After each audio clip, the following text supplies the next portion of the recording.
एक समय की बात है। महात्मा बुद्ध एक गांव में ठहरे हुए थे। वे प्रतिदिन शाम को वहां पर सत्संग करते थे। भक्तों की भीड़ होती थी क्योंकि उनके प्रवचनों से जीवन को सही दिशा बोध प्राप्त होता था। बुद्ध की वाणी में गजब का जादू था। उनके शब्द श्रोता के दिल में उतर जाते थे। एक युवक प्रतिदिन बुद्ध का प्रवचन सुनता था। एक दिन जब प्रवचन समाप्त हो गए तो वह बुद्ध के पास गया और बोला, महाराज, मैं काफ़ी दिनों से आपके प्रवचन सुन रहा हूँ, किंतु यहाँ से जाने के बाद मैं अपने ग्रस्त जीवन में वैसा सदाचरण नहीं कर पाता जैसा यहाँ से सुनकर जाता हूँ। इससे सत्संग के महत्व पर शंका भी होने लगती है। बताइए मैं क्या करूँ?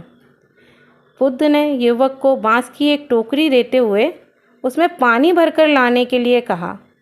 युवक टोकरी में जल भरने में असफल रहा। बुद्ध ने यह कार्य निरंतर जारी रखने के लिए कहा। युवक प्रतिदिन टोकरी में जल भरने का प्रयास करता, किंतु सफल नहीं हो पाता। कुछ दिनों बाद बुद्ध ने उससे पूछा, इतने दिनों से टोकरी में लगातार जल डालने से क्या टोकरी में कोई फ़र्क नज़र आया?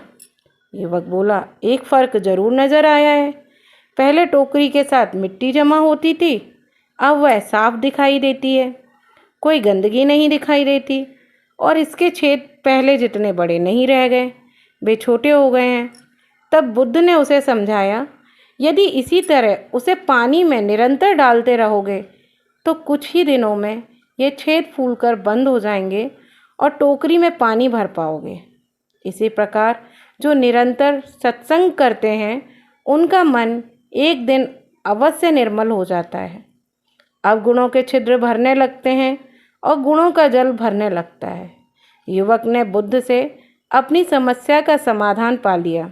निरंतर सत्संग से दुर्जन भी सज्जन हो जाते हैं, क्योंकि महापुरुषों की पवित्र वाणी उनके मानसिक विकारों को दूर कर उनमें सद्विचारों का आलोक प्रसारित कर देती है।